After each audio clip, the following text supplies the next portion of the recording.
حضرت اسماعیل کے بارے میں حکم ہوتا ہے 7 سال کی عمر ایک روایت کے مطابق، ٹھیک ہے.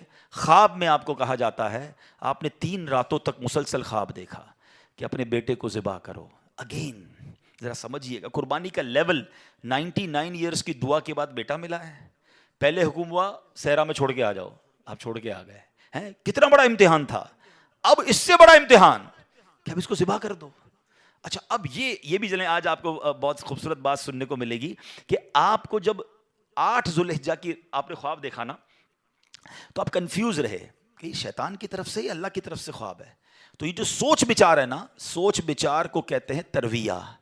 تو جو 8 ذوالحجہ کا دن ہے اس کو یوم الترویہ کہا جاتا ہے. اس کی وجہ یہ ہے ایک بار پھر خواب آیا تو آپ نے یقین کر لیا کہ یہ اللہ کی طرف سے حکم ہے. تو اس لیے 9 ذوالحجہ کو کیا کہا جاتا ہے؟ یوم عرفہ. عرفات کہتے ہیں پہچان کا دن. آپ کو یقین ہو گیا کہ یہ خواب اللہ کی طرف سے ہے. اور 10 ذوالحجہ کو آپ ذبح کرنے کو چلے تو یوم النحر کہا جاتا ہے، ذبح کا دن. یہ ایکچولی یوم ترویہ، یوم عرفہ اور یوم النحر یہ حضرت ابراہیم کی کیفیات تھیں. اچھا اب آپ نے کمال یہ کیا کہ جب آپ کو یقین ہو گیا نا، آپ نے اپنے بیٹے سے بھی پوچھ لیا کہ بیٹا مجھے اس طرح خواب آیا ہے، تم کیا کہتے ہو؟ 7 سال کا بیٹا ہے، ایک روایت کے مطابق ان کی 10 سال عمر ہے. اللہ اکبر. وہ بیٹا بھی کیسا ہے. جب آپ نے بیٹے سے پوچھا تو بیٹا کہتا ہے ابو جی یا بنیا انی ارا فی المنام. قرآن میں یہ الفاظ موجود ہیں، انی اذبحک فانظر ماذا ترا. اے میرے بیٹے میں نے خواب میں دیکھا کہ میں تجھے ذبح کر رہا ہوں، تیری کیا رائے ہے؟ ہائے ہائے. بیٹا کیا کہتا ہے؟ یا ابت افعل ما تؤمر. اے والد صاحب کیجئے جس بات کا آپ کو حکم دیا جا رہا ہے. ستجدونی انشاء اللہ من الصابرین. خدا نے چاہا تو قریب ہے آپ مجھے صابر پائیں گے، صبر والا پائیں گے. اللہ اکبر. اور ایسا ہی ہوا. آپ اپنے بیٹے کو لے کے جا رہے ہیں، آپ نے اپنی بیوی ہاجرہ کو کہا اس کو تیار کر دو میں کہیں لے جا رہا ہوں، بتایا نہیں ماں کو. انہوں نے بڑا تیار کیا ان کو. آگے گئے تو اب شیطان اتنی بڑی قربانی کو کیسے ہضم کرتا. فوراً گیا بی بی ہاجرہ کے پاس. اے ہاجرہ پتہ ہے تمہارے شوہر کہاں جا رہے ہیں آپ کے بیٹے کو لے کر؟ کہاں جا رہے ہیں؟ کہا ذبح کرنے جا رہے ہیں. کہا نہیں وہ تو کسی سے ملانے لے جا رہے ہیں، تیار کر کے لے گئے. کہ نہیں وہ ذبح کرنے جا رہے ہیں. کہ باپ بھی بیٹے کو ذبح کرتا ہے؟ بی بی ہاجرہ کہتی ہیں. اب شیطان کہتا ہے کہ ہاں اس لیے کر رہے ہیں کہ اللہ کا حکم ہے. کہا اللہ کا حکم ہے؟ پھر ٹھیک ہے میں راضی ہوں. ہائے ہائے ہائے، رب کا حکم ہے نا. کیسی ماں تھی، کہتی پھر میں راضی ہوں. شیطان کا ادھر بس چلا نہیں، حضرت اسماعیل کے پاس پہنچ گئے. کہا اے بیٹے تمہیں پتا ہے تمہارے ابو کہاں لے جا رہے ہیں؟ کہا ابو کہیں لے جا رہے ہیں مجھے. کہ تمہیں ذبح کرنے لے جا رہے ہیں. کہا کوئی باپ بھی بیٹے کو ذبح کرتا ہے؟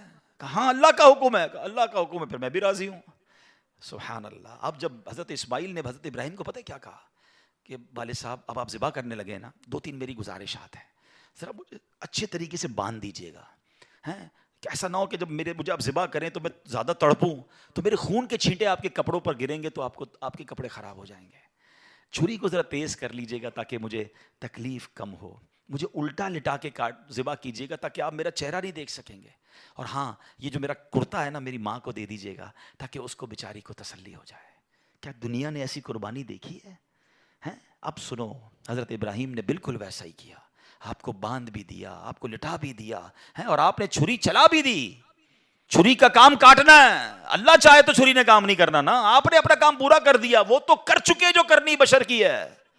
مگر پھر کیا ہوا؟ سبحان اللہ. یہ امتحان ختم ہوا اور اب آسمان سے آواز آئی. حضرت ابراہیم بالکل اوپر بیٹھے ہیں اور چھری چلا رہے ہیں تو اوپر سے آواز آئی سبحان اللہ، اللہ اکبر اللہ اکبر. آپ نے جب سر اٹھایا تو دیکھا جبریل امین جنت سے مینڈھا دمبا لے کر آ رہے ہیں. تو آپ سمجھ گئے میرے امتحان کا وقت پورا ہو گیا ہے. بے شاختہ آپ کی زبان سے نکلا لا الہ الا اللہ واللہ اکبر. تو حضرت اسماعیل تو نیچے لیٹے ہوئے تھے، وہ بھی سمجھ گئے کہ لگتا ہے ہمارا امتحان پورا ہو گیا.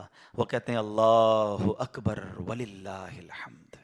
یہ جو عید والے دن تسبیح پڑھتے ہیں نا، کیا یونیک تسبیح ہے، کیا یونیک تکبیر ہے. کن 3 شخصیتوں کی زبان سے نکلا ہے؟ پہلا پارٹ حضرت جبریل کی آواز میں is the middle part of that تکبیر حضرت ابراہیم نے ادا کیا ہے، اور آخری حصہ ہے حضرت اسماعیل کی زبانی. ذرا سوچو تو صحیح کیسا منظر ہوگا. ذرا مل کے تکبیر پڑھیں اور اس منظر کو یاد کریں.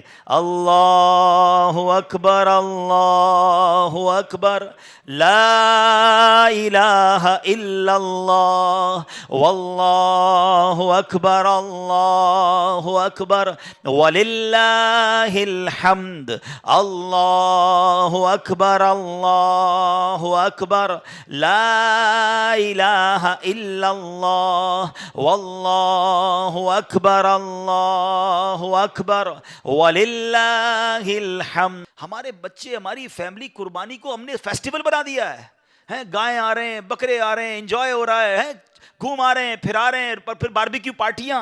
کبھی تو یاد کرو یار کیا ہوا تھا، یہ کیوں کر رہے ہیں قربانی، یہ کیسی قربانی کی داستان ہے، کب بتائیں گے ہم، کب اس کو سوچے تو صحیح۔ ہمیں خدا کی قسم ایک بار ان کو، ہمیں زندگی میں اگر ہمیں بھی یہ کہہ دیا جائے کہ چلو ہر سال نہیں، زندگی میں ایک بار آپ بھی اپنا ایک بچہ ذبح کرو، کیا حال ہوگا؟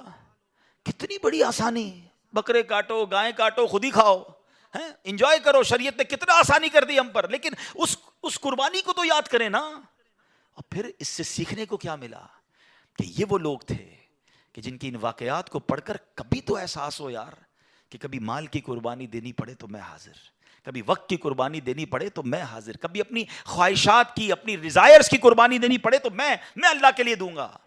اور اللہ وہ دن لائے جب جان کی قربانی دینی پڑے،